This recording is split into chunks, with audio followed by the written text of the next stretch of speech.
There's nothing like snook hook sets at dawn or catching a tarpon in the moonlight.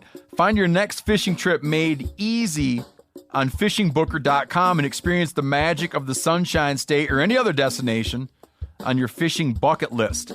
Book a blue water adventure in search of sailfish or go snapper fishing with the kids. With over 6,000 captains and trips to choose from, planning your next one just got a whole lot easier.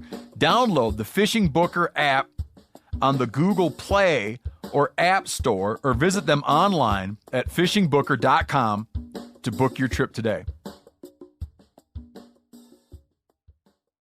Maui Nui is on a mission to help balance axis deer populations for the good of our environment, communities, and food systems on the island of Maui. They've shared over 126,000 pounds of nutrient-dense protein with the Maui community. Secure your spot now. Become a snack subscriber and join in helping to build more resilient food and ecosystems on Maui. Visit MauiNuiVenison.com. That's MauiNui venison.com and use promo code BEAR for 20% off your first order. Sport Dog is the most recognized brand in the hunting dog training industry. The Sport Dog promise to customers is simple: gear the way you design it. Every product Sport Dog builds is meticulously designed and rigorously tested in the field, ensuring it withstands the toughest conditions you and your dog may encounter. Using tracking equipment on my squirrel and coon dogs is extremely important to me. Get 20% off your first purchase using the code BEARGREASE. Go to www.sportdog.com/beargrease to learn more.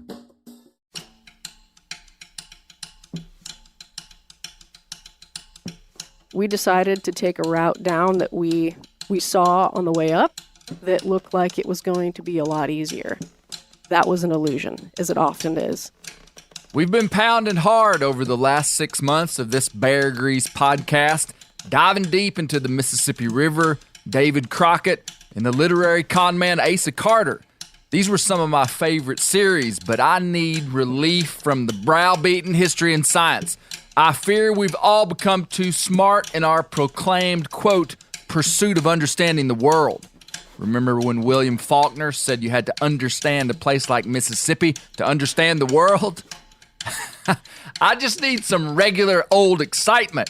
How about a fresh plate of harrowing stories with a tall glass of adventure and risk? That sounds pretty good, doesn't it? This is the first part in our series of wild stories from one of my favorite places on Earth, Alaska. America has been enamored and perplexed for the last 70 years by its sheer volume of wilderness, wildness, and its great beasts. Today we'll hear 5 stories from 5 storytellers about wild rivers, grizzly bears, widow makers, and even a cold night under the hide of a great beast. We've never done an episode like this before, and we're about to meet some great people. I really doubt you're going to want to miss this one.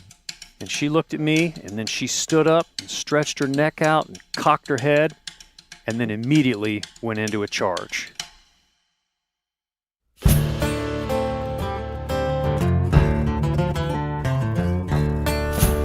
My name is Clay Newcomb, and this is the Bear Grease Podcast, where we'll explore things forgotten but relevant, search for insight in unlikely places, and where we'll tell the story of Americans who live their lives close to the land.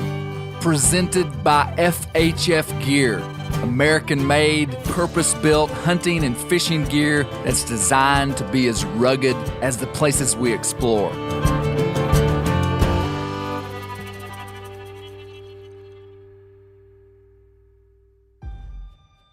Alaska is an anomaly. It's a deviation from the standard American state. In the late 1800s, naturalist John Muir called Alaska wilderness a temple, claiming the place was still in the morning of its creation. It's a giant place. As a grown man, decades out of high school geography class, I find myself still trying to grasp its size almost like a math equation with symbols and multipliers I have never been trained to manipulate. It's hard to understand how big it is. The state is over 665,000 square miles, more than twice the size of our second largest state, Texas, and larger than our biggest three states, Texas, California, and Montana combined. Roughly 700,000 people live in Alaska, making it by far our most sparsely populated state. Purchased from Russia in 1867, you may have heard the term Seward's Folly. Secretary of State William Seward negotiated a price of $7 million. That's less than 2 cents per acre for the whole state. He was ridiculed for the purchase, like someone living in the plains of Kansas might chide his neighbor's purchase of a 100-foot yacht now parked in the driveway. Alaska would gain statehood in 1959, making it America's 49th state. But I'm not here to give you a history lesson. Remember, I said we're done with all that. Our first story is told by a man that I'm starting to feel like is an old friend of mine. His name is Billy Moles. Originally from Wisconsin, fresh out of high school, he fulfilled a lifelong dream when he headed to Alaska to become a hunting guide. Now, after 20-plus years of living that dream and spending over 100 nights per year in a tent hunting brown bear, caribou, sheep, and moose, Billy is no doubt an Alaskan wilderness veteran. Big fast water is the Achilles heel of a human moving across the landscape afoot. It's a natural feature that humans are almost completely unequipped to deal with. This first story is called The Rising River. Here's Billy. This story starts on a small farm in southern Wisconsin. A young boy by the name of Don Johnson was fishing on the Mississippi River with his brothers. Wintertime, they were on the ice, they were smoking cigarettes, and their dad was going to come by and pick them up. And so Don takes the cigarettes and was going towards offshore a little farther out and towards the current and was going to bury the cigarette butts in the snow. And when he went to do that, he fell through the ice. Long story short, he nearly drowns. And ever since then, Don is terrified of death by drowning. So, 40 years later, Don is my neighbor in Wisconsin, fellow farmer. I've known him on a little bit my whole life. But I'm 15, 20 years into guiding, and he comes to me, he's like, hey, I wanna go caribou hunting. And so we put this hunt together. And Don is bringing his cousin Mike, so they're both in their late 50s, early 60s, and then Mike has his son Greg to come along. And it's a 3-on-1 hunt, and pretty much every time I've done a 3-on-1 hunt, it has turned into a debacle. But against my better judgment, I agreed to it. I hadn't connected all the dots back then as I have now, but I take these guys and we go up into the northern Brooks Range, early August. We show up into camp and they got all kinds of gear, and so the next morning we're eating breakfast. Herd of caribou starts coming through. Could see him about 1.5 miles off, and we get into position. Greg shoots a really nice bull. It starts to rain. We get that bull taken care of. The next morning it's still raining, and we were in relatively flat open tundra, but right across the river, there was a nice knob. And so what we were doing is we're walking across this creek, and then we'd hike up to the knob, and then we'd sit there all day in glass. We could see anything coming. You can see 5-10 miles in either direction, farther than you'd want to walk. This creek's ankle deep, maybe mid-shin at most when we first get there. And so we're sitting on the hill, we're glassing for caribou, and this spot, the creek, we could see the creek out in front of us, and we're not paying it too much attention, but I could see there's a nice shallow riffle there. Anytime I'm hunting a creek, I'm always looking for access points, easiest spots to cross a creek. And this creek was still so shallow, it wasn't a big issue. And we don't see anything the next day. Get back to camp that night and go to bed. Next morning, we're up eating breakfast, and I could see the creek was rising, but it still was no big deal. Go back up on the hill, get fogged out, it's raining, don't see anything the next day. So then the following day, same deal, we wake up, it's foggy. The river's still raining, the river's definitely coming up. But it kind of clears up early morning, and I just told the guys, I'm like, hey man, we're going to have to get out of here, but the ceiling is too low to fly. So we can't get moved with a plane today regardless, but let's go if we climb up on the hill, we can sit for a couple of hours And, if we don't get anything, we'll just come back. And basically at that point, we're going to have to wait for the weather to lift, because this is getting so high, like it could flood out our camp, because we were camped on a gravel bar. So we climb up onto the hill, and I'm looking at this river, and I'm noticing that shallow spot that I had noticed a couple days before, and I'm watching the river rise up on this big rock on the bank, and I figured it was rising somewhere between 1 inch and 2 inches an hour. So I'm gauging, and I just decide, hey, we've got until noon. After noon, if we're not after something, we've got to be back to camp, because it was up to our crotches when we crossed by camp that morning.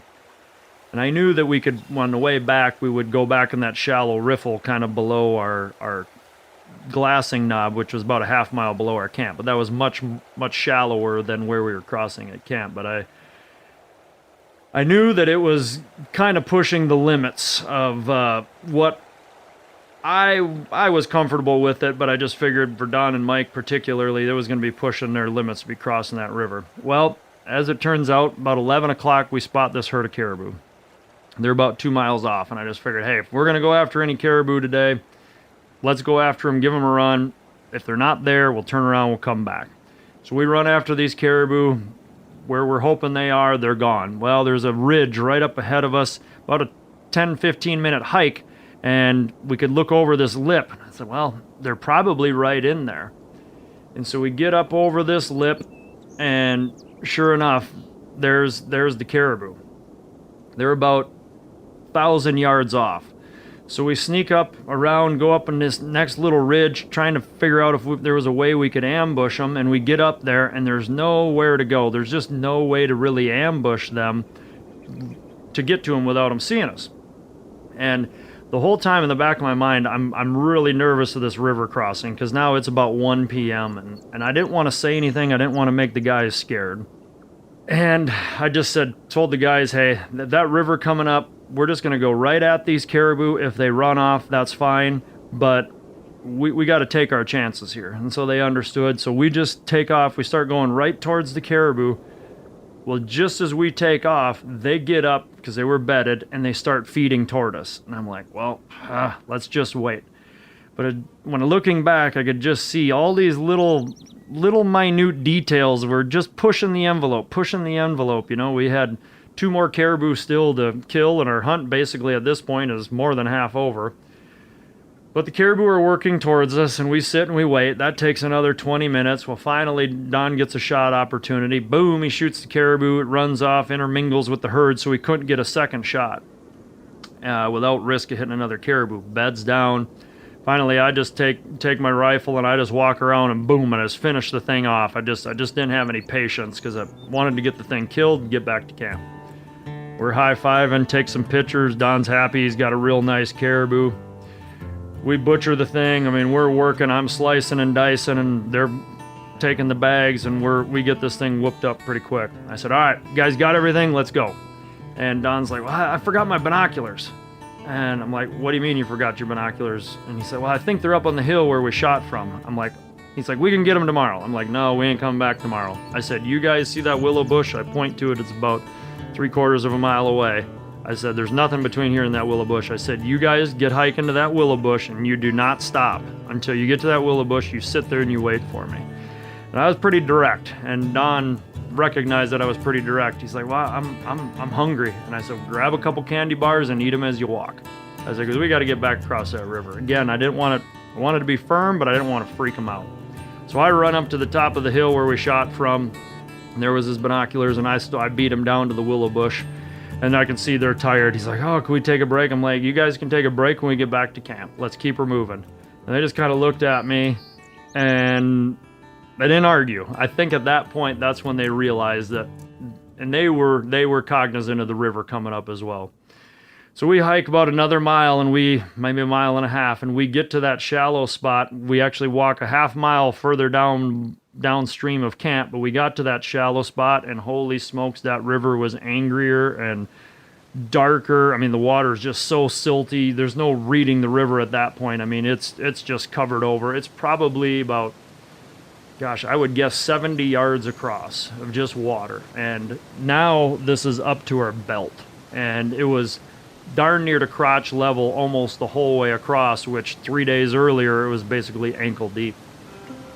And I told the guys, Don's like, oh my gosh, he's like, I don't know about this. And I'm like, Don, I don't know what our other options are. We could stay here, but, you know, the clouds are still too low. Nobody can fly in here. There's no place to land on the other side of the creek anyways.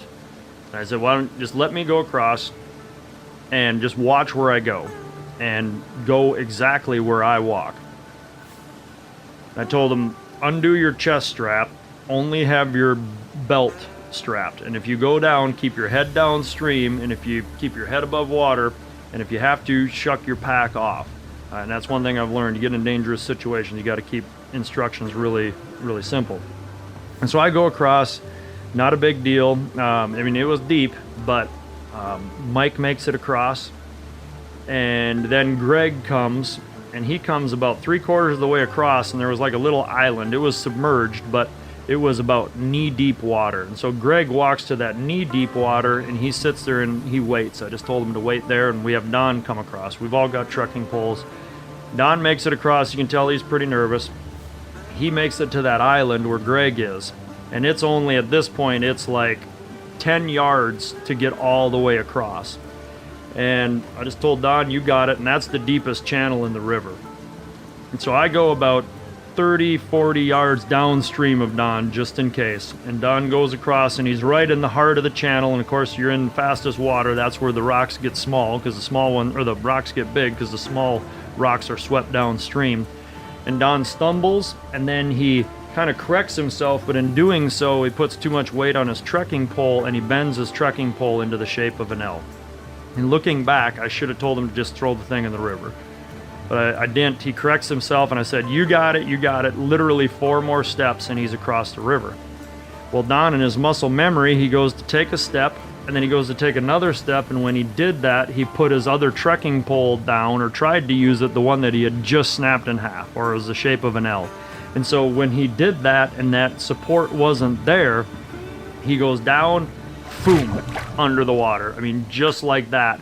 And now he pops up out of the water, and it just, you know, happens like almost slow motion. He pops up out of the water, and his eyes are like saucers, and his mouth, he's just gasping for air, just like that. And he's floating down the river like a rubber ducky game at the fair. And I'm imagining that as he comes by, I'm just going to grab hold of him and just like pull him right to the bank, and, you know, everything's going to be okay. But as he comes by, and he's got the caribou antlers on his back, and again, that was a mistake of mine. As I grab him and I try to pull him to the bank, I realize I should have been pulling him at about a 45-degree angle downstream, and I learned that after the fact. But as I pull him, I'm getting headway, and all of a sudden he gets perpendicular to the current where he's straight out from me, and I'm pulling, and then the next thing I know, he's just a little bit downstream of me. And then all of a sudden I feel the power of that water on his body, his pack, those caribou antlers, and I'm getting headway, but then all of a sudden I'm powerless, and I am pulled right out into the current with Don. And all of a sudden the bottom goes from underneath us. Like, we can't feel the bottom at our feet at all, and we're like crappies just trying to get our mouth to the surface. And I'm a pretty good swimmer. Don can just maybe stay alive on a perfect, you know, a perfect pool and a perfect day is about all he can really do as far as swimming. But right below us, this 60, 70 yard stretch of river narrows down to a 10-yard channel, if you will, and it's like raging white water. You can tell that there's a big dip in the bottom of the river there. And so that's about 20, 30 yards below us, maybe 40.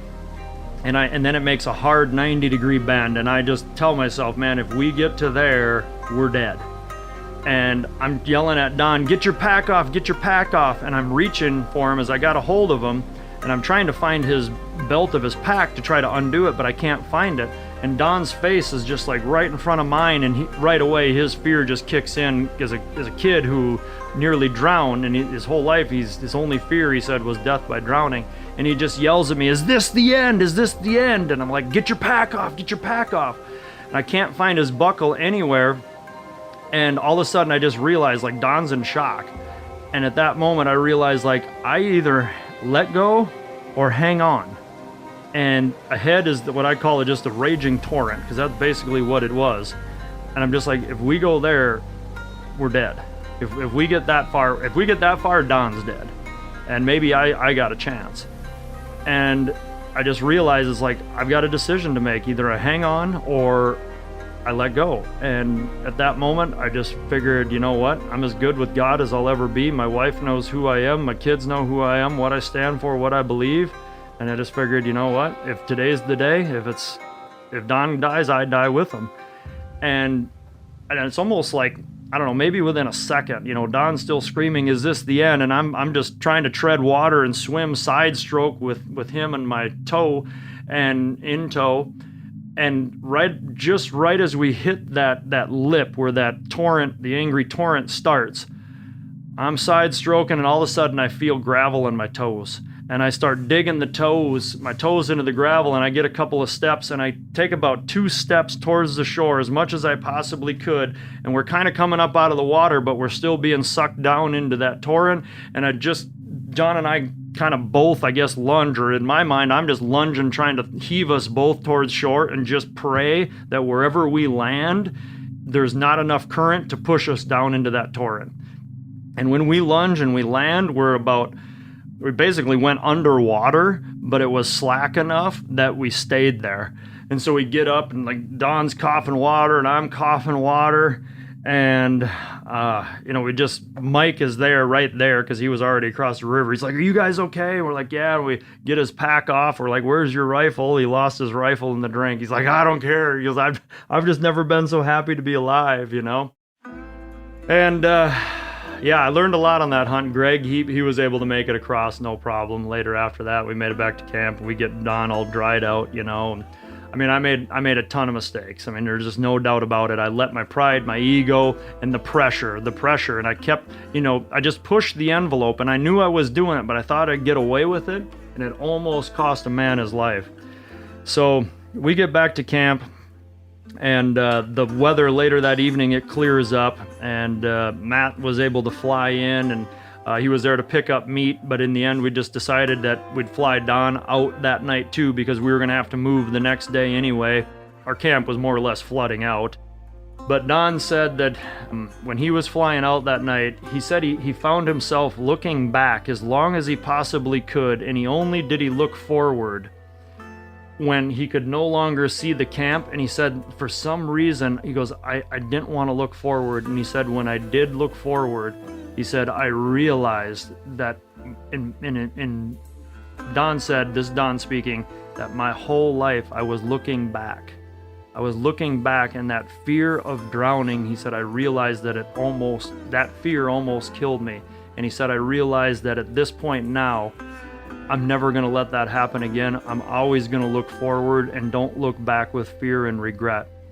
And to this day, Don says that he wouldn't change a thing about that hunt because it changed the trajectory of his life forever. And what I've learned in Alaska hunting adventures is that adversity is one of two things. It's either cement that draws the people together, or it's a wedge that drives them apart. And every Alaskan hunting adventure brings a new adversity. It's a new challenge. And what I've discovered in life is that on the other side of fear is freedom.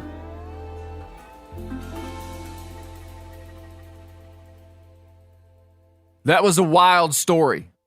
I've been following Billy for over a decade, watching his documentary videos about Alaska, and I read his book, Alaska and Me, years ago. Billy is now a hunting consultant, helping hunters who are wanting to go on big hunts, and he's doing a lot of public speaking events at churches and for groups all across the country about his adventures in Alaska. He's easy to find online if you're looking for him. Ready to win Mother's Day and cement your reputation as the best gift giver in the family? Give the moms in your life an Aura digital picture frame preloaded with decades of family photos. She'll love looking back on these memories and seeing what you're up to today.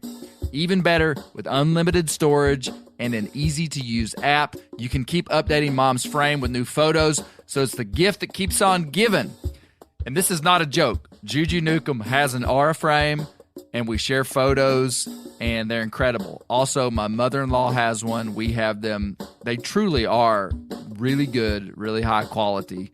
The Aura frame is easy to set up. It takes just 2 minutes to set up a frame using the Aura app. It also adjusts the display depending on light levels in the room to maintain the true color of your photos. For real, the digital screen is amazing.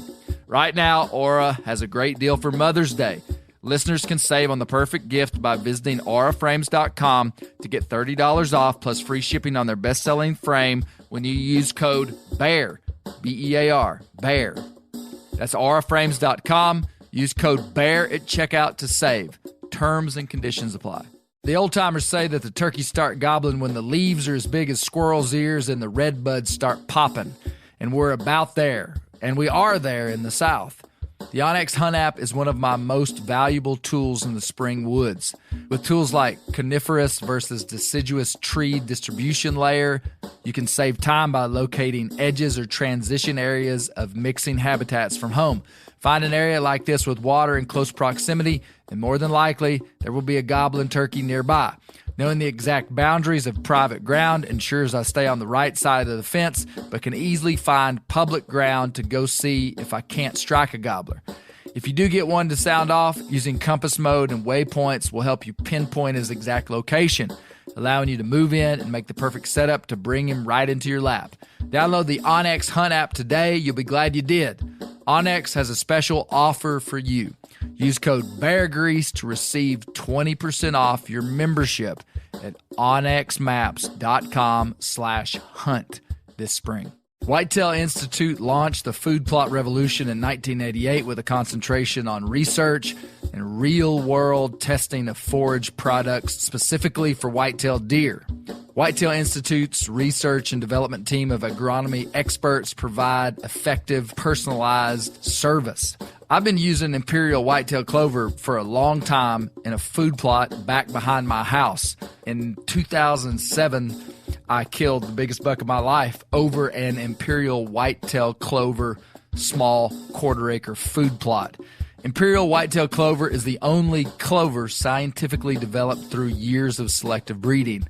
Clover Extreme genetic stability provides extreme cold tolerance, disease, and drought tolerance. It really does. Clover is coated with Whitetail Institute's Rain Bond, a polymer coating added for enhanced seedling survivability. They have an exclusive offer for Bear Grease listeners, 15% off Imperial Clover when you use the code BEAR at whitetailinstitute.com. That's whitetailinstitute.com and use code BEAR for 15% off. Our next story hails from the high altitudes of the Alaskan wilderness in mountain goat country. Years ago, Alaskan resident Carrie Kegler, at my request, wrote a story for us at Bear Hunting Magazine about a black bear she killed that was missing 2/3 of its lower jaw and had apparently been without it, presumably for years. The beast was happy, fat, and old. When she wrote this story, it was clear to me then that Carrie wasn't your average outdoors person. Here's her story that we'll call Goat Country Night. My name is Carrie Kegler. I've been an Alaska resident nearly my entire life. My family moved up here when I was about 4, so it's pretty much all I've ever known. And grew up in a hunting and fishing family, really outdoorsy. Our dad got us started with hunting and fishing and archery when we were really young. I believe my brother and I got our archery certifications when we were probably 14 or 15, so kind of give you an idea there, like our background. So as an Alaska resident, we have a lot of opportunity here. We don't like to brag about it, but we're very fortunate in that in 1 year, you could have a number of tags in your pocket. As a generality, you could have black-tailed deer, 5 of them, caribou, moose, Dall sheep. They're very generous with the opportunity here. Bear hunters, we love it.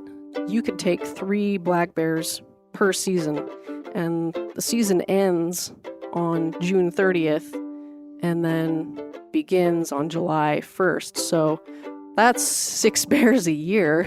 You know, you could take 1 brown bear per season as well. Lots of opportunity. So the story that I was going to share, it's my second goat hunt ever. But in the process, we learned a lot. Also got some reminders of things that you just don't do, or maybe you should do. I guess I go back to kind of where this hunt began. In February of every year, it's kind of like Christmas for us, because we get to find out whether or not we drew a tag. This year was in 2018, and I rarely ever get the opportunity to look up my own name. It's one of those deals where by the time I wake up in the morning, a friend of mine has already texted me and said, "Hey, congratulations, you drew this or you drew that," or, "Oh, bummer, next time maybe you'll have better luck." So this year, my friend Ryan had already texted me and said, "Hey, congrats on the goat tag, and I'm sure you'll do great." Well, at that time, I didn't have a hunting partner, and it's actually pretty tough to find somebody that will commit to a goat hunt, that is. And I had just started dating John Kruger. I told him that I drew the tag, and he said, "Great. When are we going to go?" So from there, we kind of made our plans. And at the time, he was living in Arkansas for work, and so we'd made our plans, and he flew up here. This hunt took place in early September. We had incredible weather. You couldn't ask for better weather. Clear, cold, great visibility. You could see for 30 miles. Just perfect. So we flew into a glacial lake, and from there, we got dropped off. We were being dropped off as 4 other goat hunters were being picked up. And they were actually successful. 2 of the 4 guys had goat tags. One got a billy, one took a nanny. I was surprised at the sparseness of the game bag for the fellow that had the nanny and asked him what had happened. And he said, "Well, when I shot her, she took a leap off of a cliff and ended up down at the bottom and pretty smashed up." So he ended up climbing down there, rappelling actually, and got her. But there wasn't a whole lot left. When you're hunting goats, they're almost always, especially by September, they're going to be above alpine. They're going to be in the rocks. They're going to be high. You can expect to see them skylined sometimes, and they're going to be in all the little nooks and crannies that, they'll perch themselves up there, and they do that so that they can get a real good view of everything that's happening below them, and they don't like things to be above them. And if you're going to be successful at taking one, you got to be in good shape, of course, but also patient. You can kind of pattern them for the most part.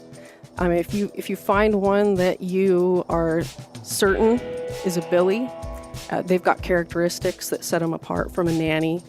They're usually a little dirtier. Their horns have more mass, but they're also usually alone. So for this hunt, we didn't actually get to pattern them so much. We really only came across one billy this time.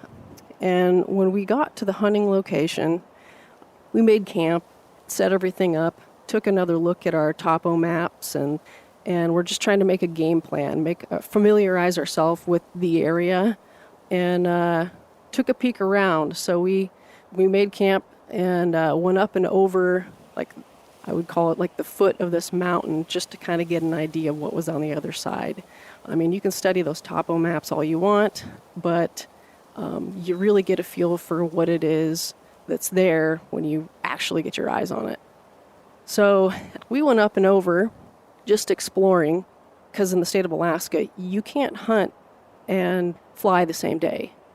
So we went up and over and just did some exploring, and curiosity is getting us. What's over this ridge? What's over this one? And before we knew it, we spotted a goat. From there, we kind of just hung out, put him to bed, so to speak, and went back to camp, made a game plan for the next day. And then as soon as it was light, we put some gear in our packs and headed on our way. And one of the things I'll mention too with putting gear in your pack before you leave for just what you think is going to be a day hunt. If you've got that extra puffy you think is going to be a few ounces too heavy, put it in your bag. Put it in your bag. And there's a reason I say that. So as we made our way away from camp, we had a pin marked the last location we saw the goat the evening before. The way that the terrain in this specific area looks is you've got a glacial lake that we were dropped off at, and then you've got a big gravel valley that was carved out by that glacier that left that lake. And as you get closer and closer to the toe of that glacier, you've got these braids, these gravel braids of just meandering little creeks and streams. And it's all runoff from this glacier that's essentially melting away. And then in front of that glacier, you'll see these big tills, which are huge mounds of just whatever that glacier left behind. So we were near the lake, and we were making our way, instead of going up and over the mountain like we did the evening before, we went up this valley and decided about where we were going to start going up and over on the other end of this mountain, closer to the glacier. So we did that. We had a pretty decent ascent. Nothing scary, nothing really notable. I mean, it was tough. It was probably about a 1,200 feet elevation change, I would say, from the bottom. So after hours of sitting patiently and glassing and looking, John and I decided that we were just going to reposition ourselves and cover a little bit more, real estate by splitting up. So we're probably at this point about 2.5 miles or so from our camp. So I get to like a little rocky outcropping and just kind of looking around, and I saw something glimmer, which it caught my eye.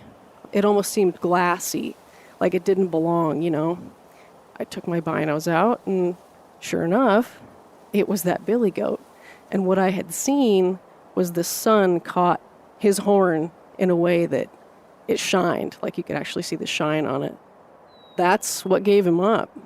And so I went and found John, and we had about 1,300 yards, I guess, between the goat and us at that point. But we were also probably about 300 or 400 feet above him in elevation. So we had to stay off the skyline and out of sight and, of course, be quiet. So we made our path and stuck to it and got to within 280 yards. And he was completely asleep, totally zonked out. And so I get set up on this really big flat rock because we didn't know how long he was going to be there. Sometimes they'll take naps. You catch them when they first lay down, and they could be napping for hours. So I get set up, and I did a couple of dry fires. And at one point, I did a second dry fire, and I was absolutely certain that he heard it. Then he looks up, and John's moving around. And he's a pretty tall guy, and I can tell through the scope that this goat sees him moving around. And I tell him, hey, he sees you. And John says, well, good, maybe he'll get up. And I said, yeah, hopefully. So it happened very, very quickly, but he did get up. I fired as the moment he turned broadside, and he fell right down, never moved. I was fortunate this one didn't go anywhere. We got down to him, took the obligatory photos and all that, and started field dressing him and caping him out. It had to be about 4 o'clock or so by the time that we left the kill site. So we got all the meat and everything in our packs, and we're heading back towards camp. This is where we made a mistake. And I would say we broke one of those cardinal rules of mountain hunting, and that being, you go down the same way you come up unless there is no other navigable route that's safe. We decided to take a route down that we saw on the way up that looked like it was going to be a lot easier. That was an illusion, as it often is.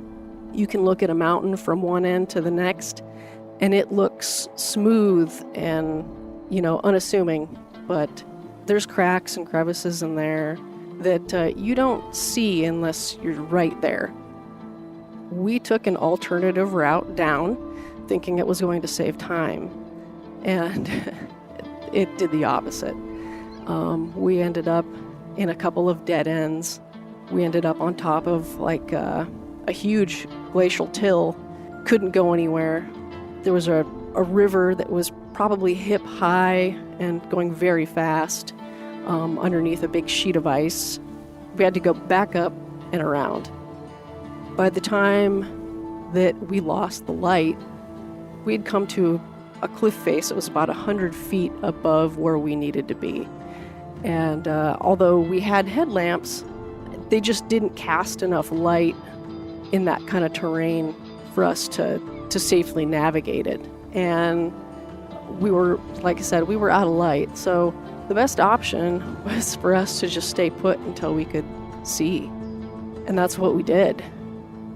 So again, this is September in Alaska, and clear skies. So that means during the day it's going to be warm, and at night it's going to freeze.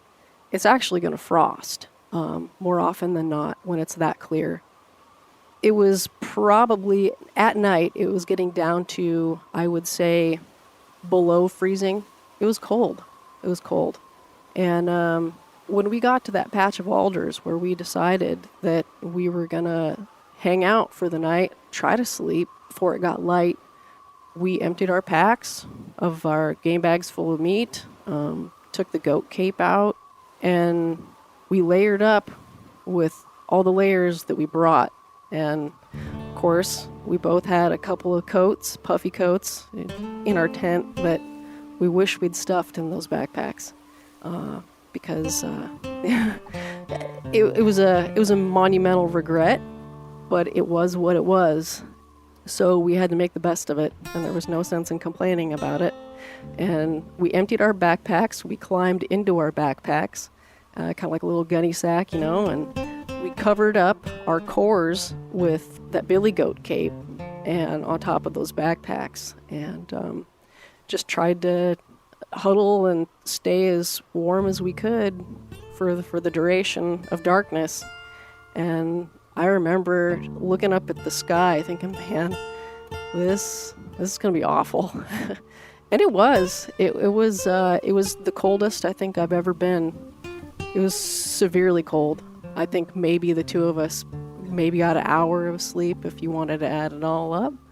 But as soon as that sun came up, we were up with it and repacked our bags and got to it. I can't speak for John, but I know that I've never been happier to get back to my tent. We were just absolutely exhausted. And, like I said, we definitely left that hunt with some lessons and some reminders. Know your limits and don't ignore them. And go down the way you came up if it's safe. And bring that extra layer with you. Those few ounces aren't going to hurt you.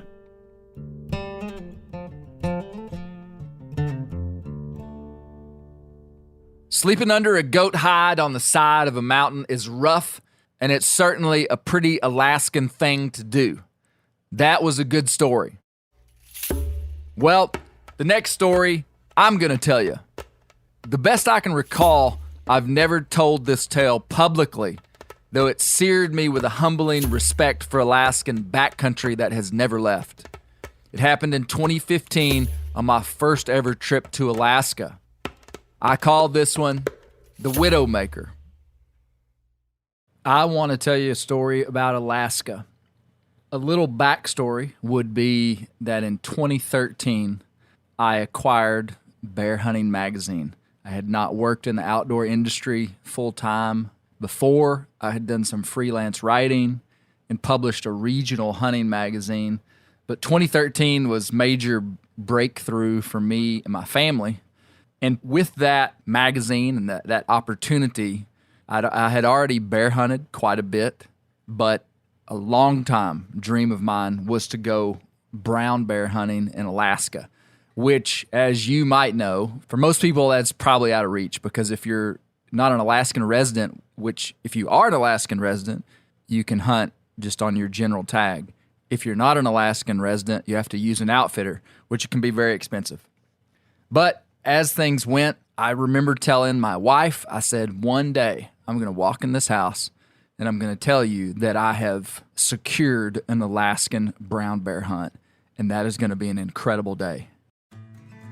Well, I thought that might be 10 years from then, but 2 years later, in 2015, I had worked out a deal with a brown bear outfitter, and I was going to Alaska. This would be my first time there. For all I knew, it would be the last time that I ever hunted Alaska. And I remember I secured the hunt in January, and the actual hunt didn't take place until September. And every spare moment that I spent that entire year, I was thinking about being in Alaska. It consumed my thoughts. Well, September came, and me and my good friend, Scott Brown, went up there. We're hunting in south central Alaska on a river system. We flew a beaver from civilization about 40 or 50 miles. A beaver is an airplane. And we landed it on the river, where we were met by the outfitter and his guides. And his guides were two young guys that I really liked, still do. And after a day or two in camp with the main outfitter, we set off to Spike Camp.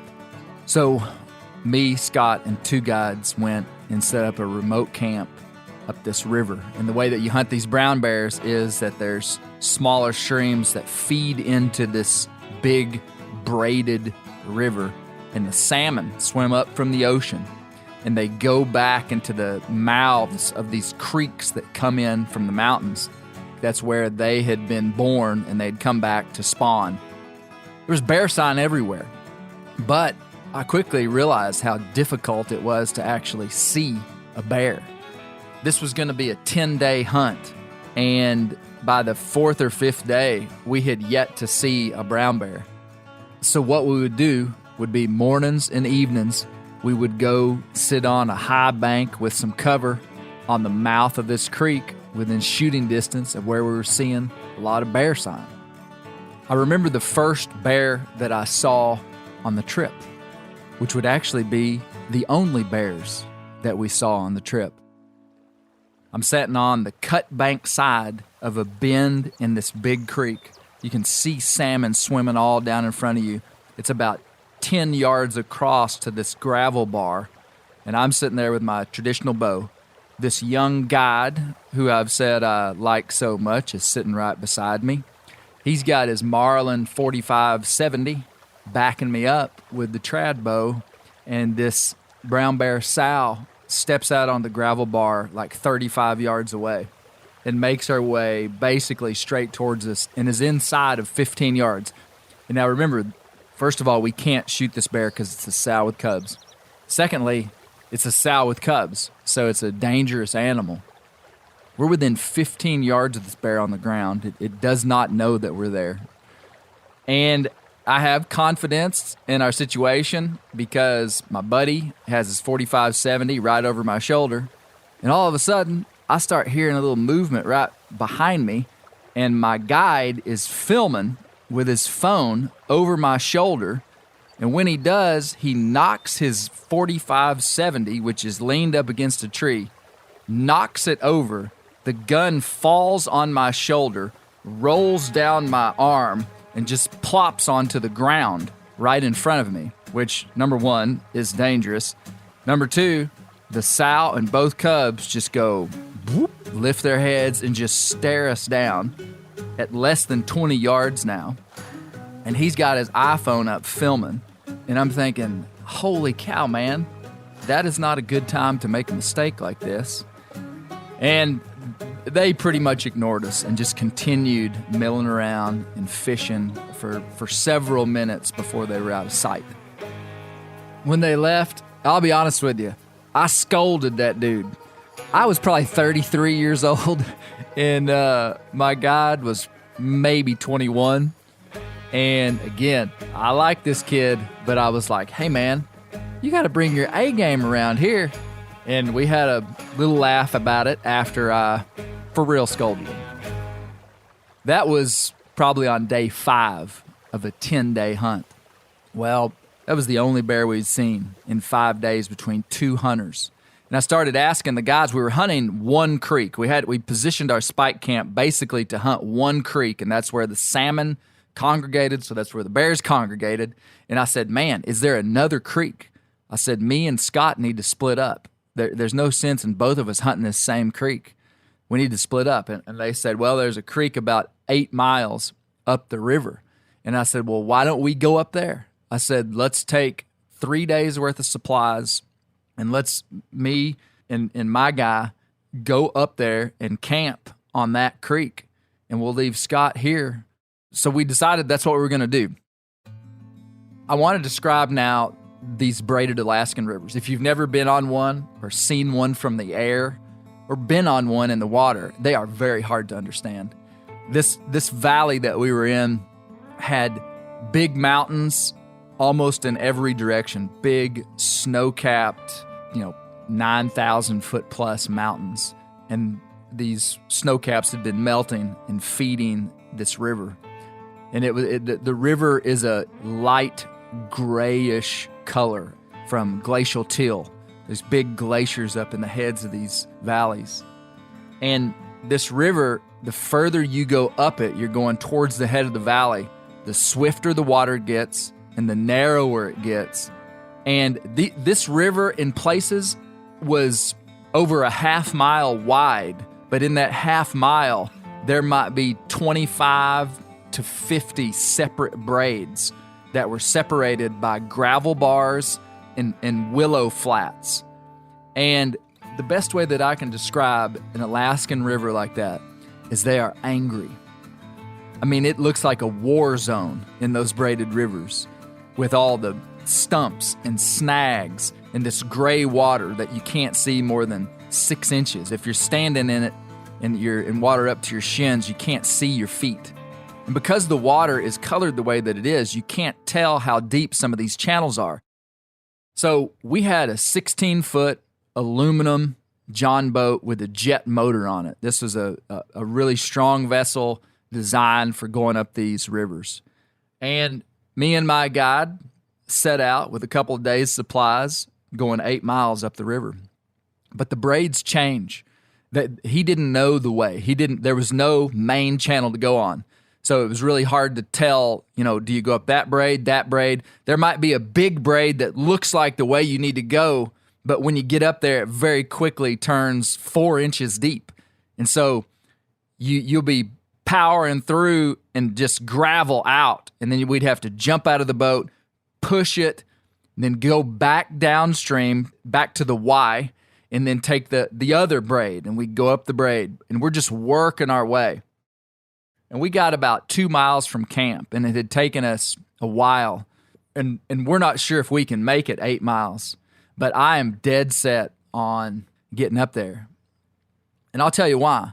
For me, this was what I believed was a once-in-a-lifetime hunt, and probably what scared me more than anything, and it's kind of dumb to say this, but was not bringing home a bear. And if you've ever been on a big hunt, you probably understand what I'm saying. So every time that one of the braids would peter out and gravel out, I would say, let's go back. Let's go try another one. And we'd push the boat out of the gravel and float back downstream, spin the boat around, and go try to find another chute. And we'd get up there, and there'd be a huge log across it. We'd have to turn the boat around, go back down river 200 yards and go up another braid. And a small braid might turn into a big braid. And it was just this maze of little streams going through these willow flats. Well, we're now several miles from camp, and we gravel out, and we push the boat back, get it spun around, and get out into the main part of the river, which at this point is probably 20 yards wide and deep and fast-flowing. And I'm standing in the bow of the boat, and we're going downstream, but I'm facing upstream, so my back is to the direction that we're going. My guide, he's in the back of the boat, standing up with his left hand on the tiller of the motor, which is the twist throttle control and steering stick of that jet motor. And he is looking back upstream. We're trying to find which braid to go on. So both of us have our backs turned to the direction that we're going. And if you remember, I said that these Alaskan rivers are angry and they eat the banks. And there's trees that are just waiting to fall into the river around every cut bank where the pressure of the outside bend of the river is eroding away the bank. So I've got my back facing the direction that we're going, and just all of a sudden, I just feel a incredibly powerful, just bam, just slammed me in the back. And I just go tumbling through the boat. Head first, I go down, and my head is like, imagine my head touching the boat, the only part of my body touching the boat, and my feet straight up in the air. That is the angle to which I saw the culprit for what had just happened, because I see what we called widow makers. It was about an 8-inch log that hung about 10 or 12 feet out from the cut bank of that river, a dead log. And I see that dead log while I'm upside down hit the guide right in the chest. He's standing in the very back holding the stick, and bam, that log takes him, and we're going as fast as the current is taking us down the river with a little bit of throttle. And it hits him right in the chest, and I see him go head over heels out the back of the boat. Ka-splash! And I now, that's what I saw when I was upside down, and then I complete the somersault, and I am now in the back of the 16-foot boat.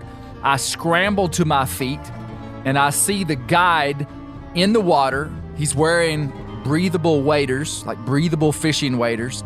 He's completely submerged. I see him come up out of the water, gasp for air. I know that he has all our communication equipment on him. He's got the sat phone on him. He had our fire starting equipment. He had all the important stuff on him. And here he is going downstream, and I'm in the boat now. All I knew to do was just push that stick as hard as I could to the left and just ram the boat up onto a gravel bar. I just needed to make this stop. And I, get up on the gravel bar, and I'm yelling this guy's name, and I see him just floating down the river. The water is probably only like navel deep, like just below his chest, but it's fast moving, so he can't really stand up. But I can see that he's gaining his footing as he goes down, and he's working closer and closer to the bank. And finally, 50 to 70 yards down from where I've pushed into this gravel bar, he makes his way and crawls up on the bank, waders full of water, and it's over, and we're safe. When the Widowmaker, the slog, hit me in the shoulders, I was really sore. It didn't really hurt me. I mean, it didn't break anything. I remember I had my traditional bow strung, laying in the bottom of the boat, and somehow me tumbling over that bow unstrung the bow. It didn't damage it too bad, just banged it up. I was grateful to be alive. And as much as I had to take responsibility for what happened because I wasn't looking downstream, I was also, to be honest, upset with the guide for, when you're out in a place you've never been, you kind of depend on the people you're supposed to depend on. And so I look back now and realize it was It was my fault. I mean, I just have to take personal responsibility for pushing him to go up the river. And man, we just sat on the bank and he dried out. And this was the 7th day of a 10-day hunt. And it absolutely just took the steam out of me. It really scared me.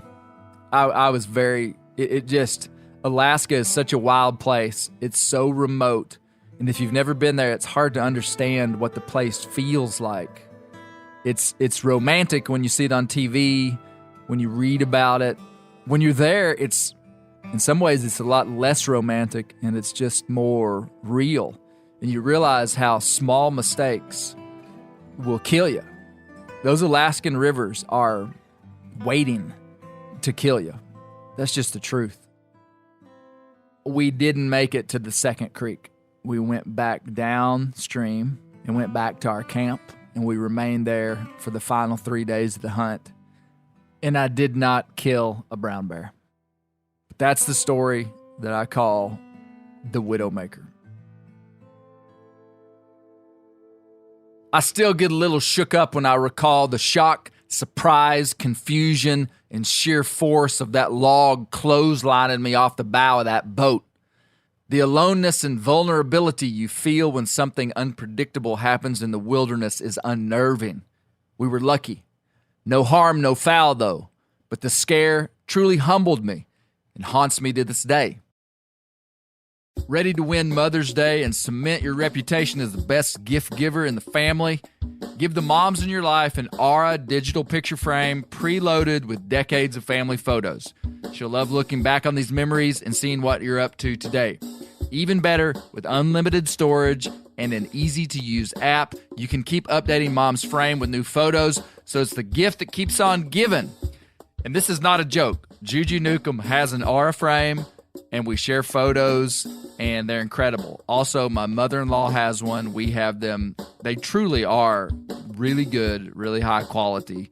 The Aura frame is easy to set up. It takes just 2 minutes to set up a frame using the Aura app. It also adjusts the display depending on light levels in the room to maintain the true color of your photos.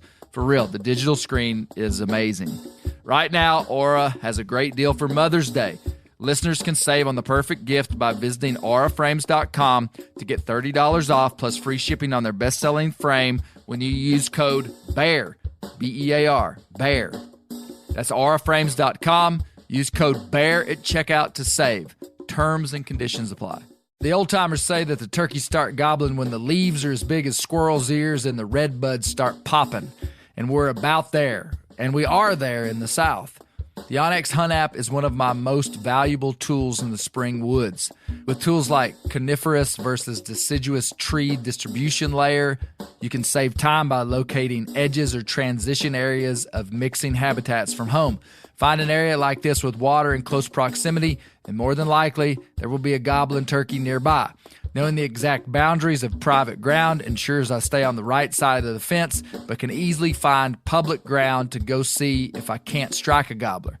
If you do get one to sound off, using compass mode and waypoints will help you pinpoint his exact location, allowing you to move in and make the perfect setup to bring him right into your lap. Download the onX Hunt app today. You'll be glad you did. onX has a special offer for you. Use code BEARGREASE to receive 20% off your membership at onxmaps.com/hunt this spring.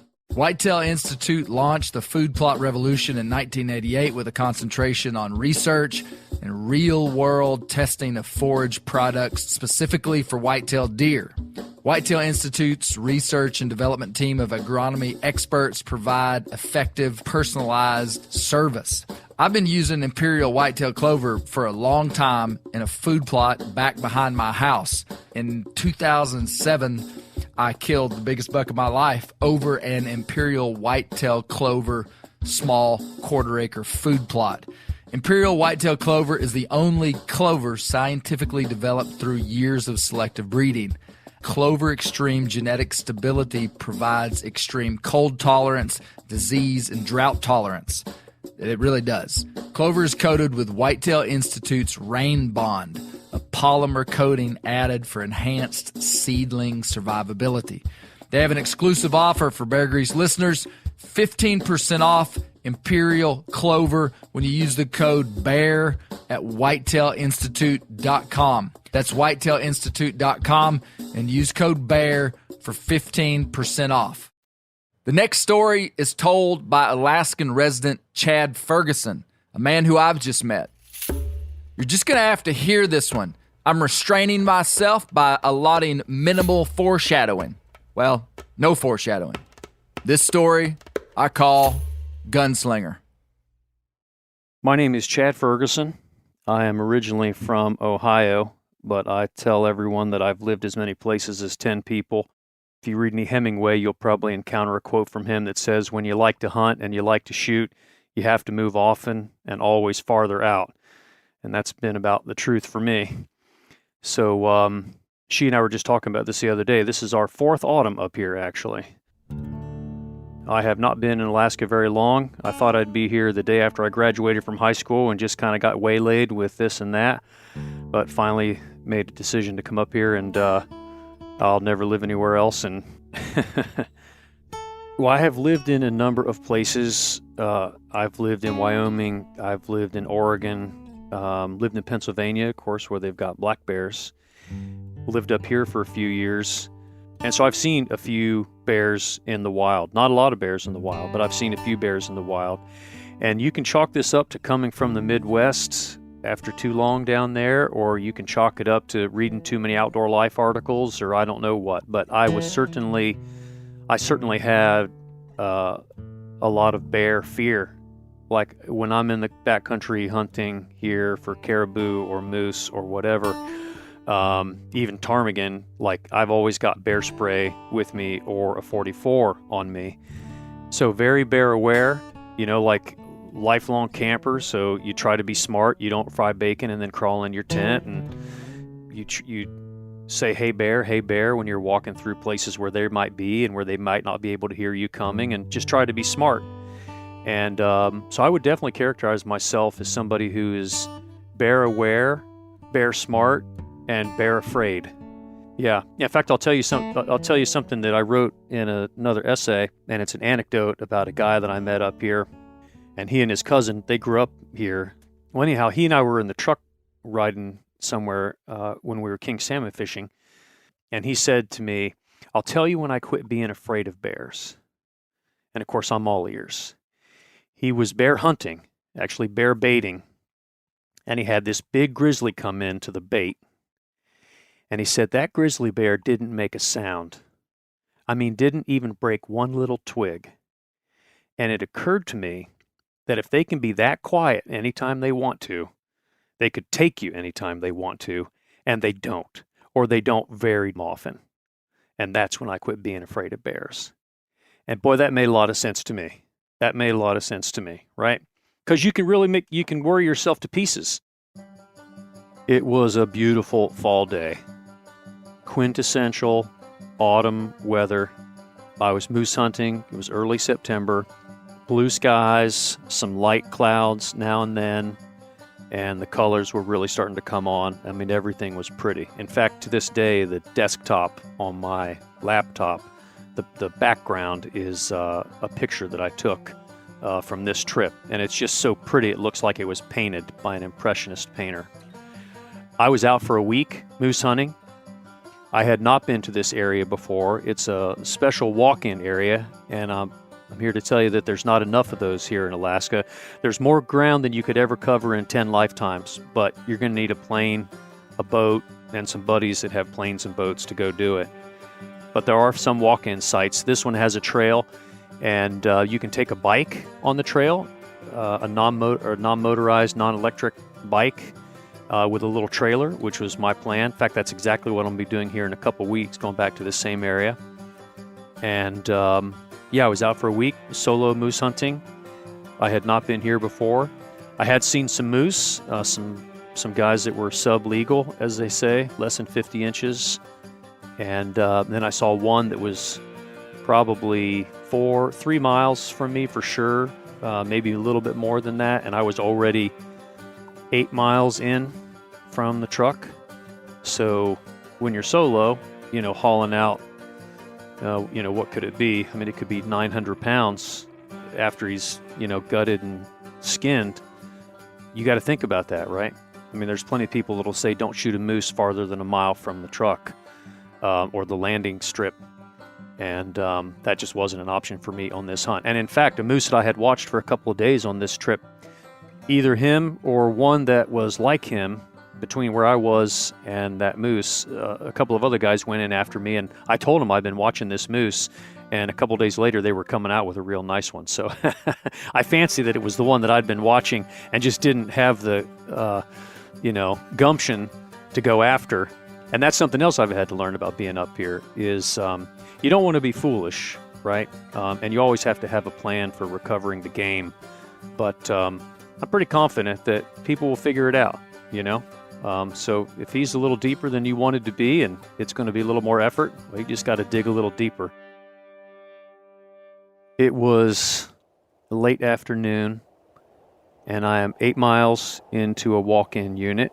I had about an hour hike to get to a good glassing knob, and I had my rifle strapped to my backpack, a .308 bolt action strapped on my backpack, and a .44 Magnum on my hip belt. I always carry bear spray with me, but that day it happened to be zipped in my backpack for some reason. But I round a corner on the trail, and I look up the trail about 50 yards, and there's a big brown bear. It would turn out to be a sow grizzly, and she's standing broadside. And she looked at me, and then she stood up and stretched her neck out and cocked her head, and then immediately went into a charge. And I mean, she was every bit of 7 feet tall. And here she comes. So is the only thing I could get out before I had to do something, and I had no time to think. I didn't feel any fear. I didn't have any thoughts at all. I just immediately unholstered my .44, put both hands on her and followed her in, and she starts running down the trail towards me. And at about 20 paces, she stopped, turned around, and took 2 steps going away from me.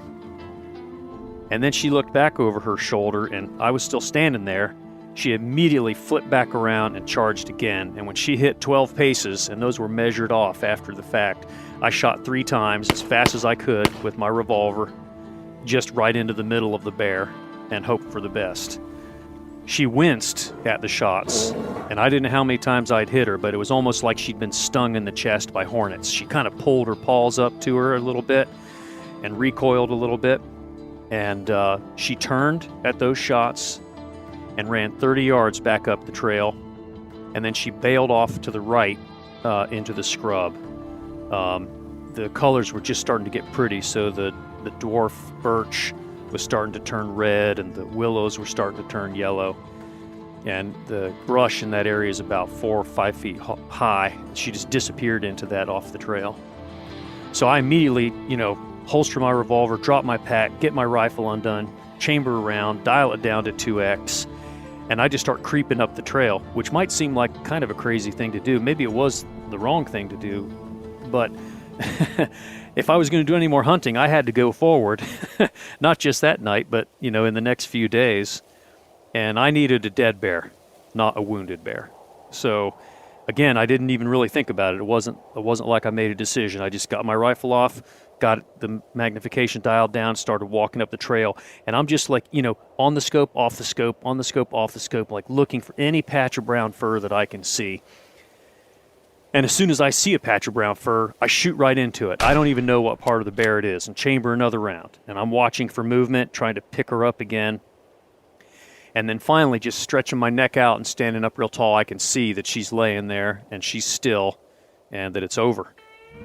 So, of course, I go up to her, and as I'm walking up the trail, I can see every few feet there's a splattering of bright red blood off to the left of the trail. So I knew that I'd hit her in the heart or in the artery at least, but it almost immediately started to dawn on me just how incredibly lucky I was, because she was only 12 paces from me at a full run, and she's weighing 400 pounds is what I estimated her at. She was a very big bear. I could barely move her when I got up to her.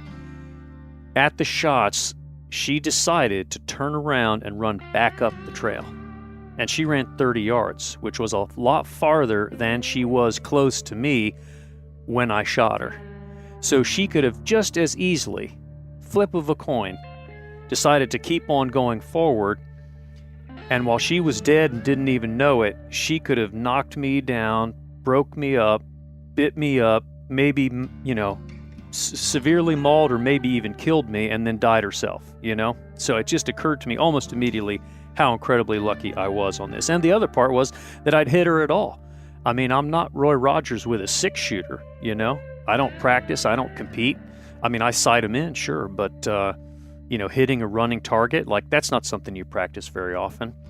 So I just felt really lucky. So, I tried to get her moved around a little bit. I wanted to take some pictures, but I just couldn't move her.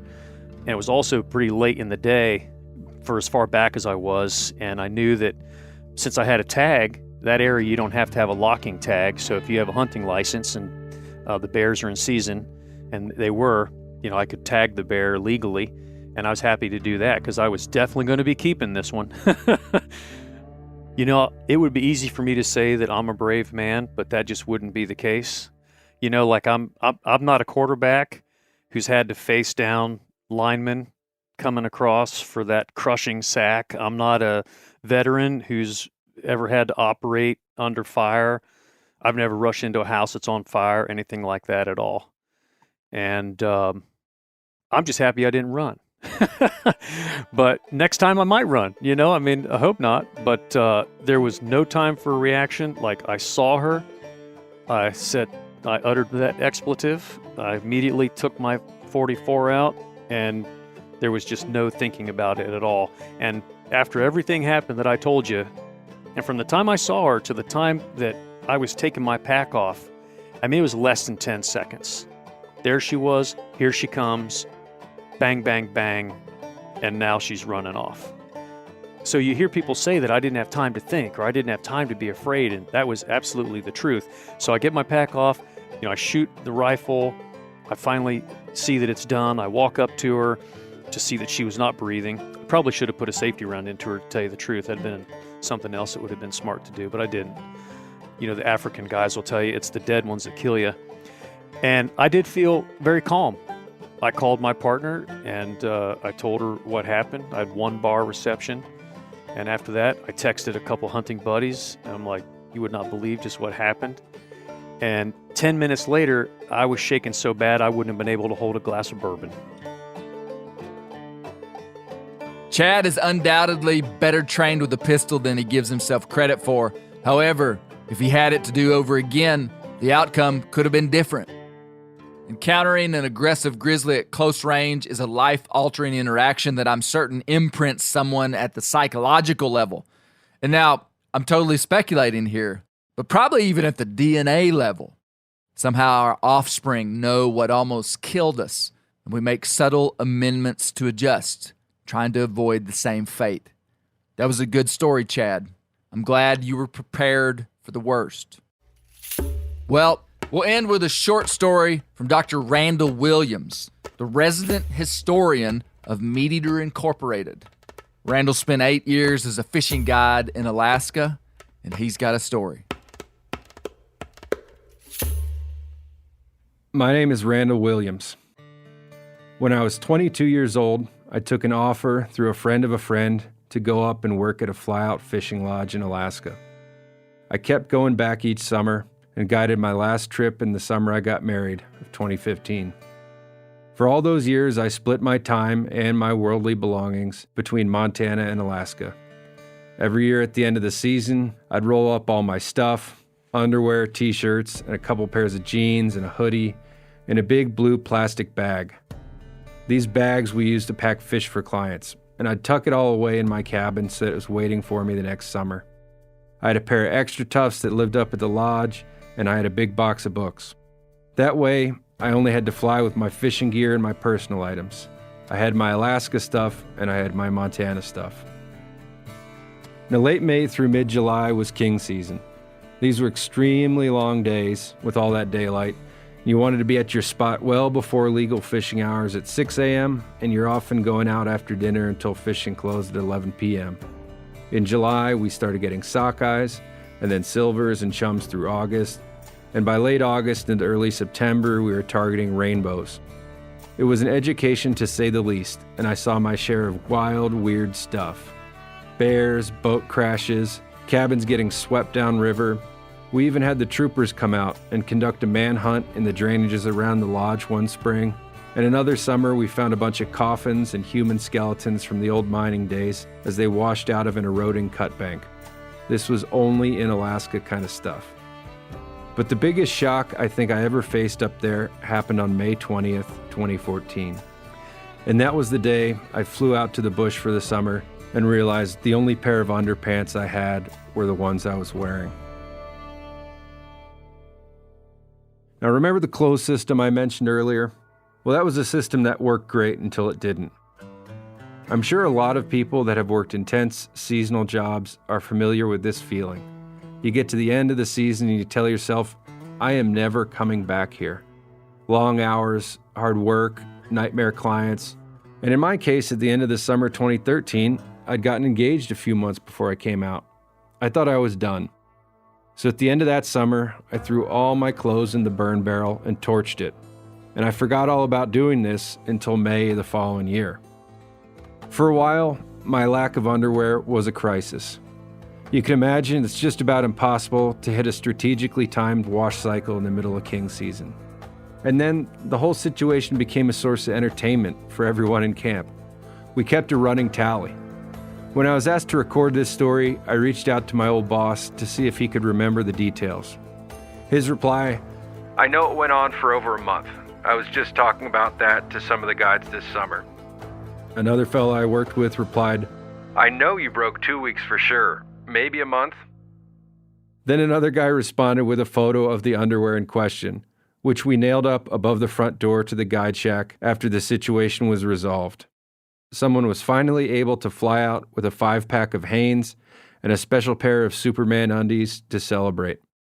That photo shows a whole bunch of threads hanging from a stretched-out waistband nailed into a rundown shack, and next to it, on the wall, is a hand-drawn sign, reading as follows.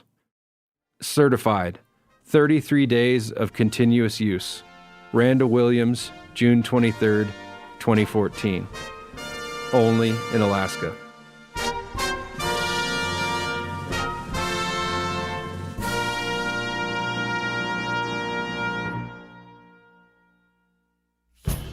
You, my friends, have just been punked, and you walked right into it.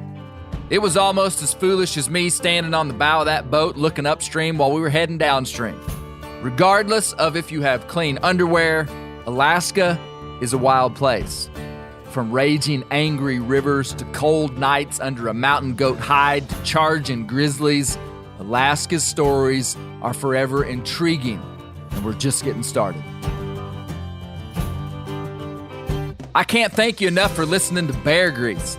Hunting season is upon us, and be sure to check out First Light for all your hunting clothing this year, including whitetail and waterfowl gear. I've been wearing First Light for almost a decade, and it would be hard for me to wear anything else. And thanks to everyone who bought a Phelps Acorn Grunt and Bleat call. They sold out in about 24 hours.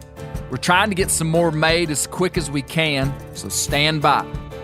I hope you've got big plans this fall. Be careful out there and have some adventure. Just be aware of what's going on around you. I can't wait to talk to all the folks on the render this week about these Alaskan stories.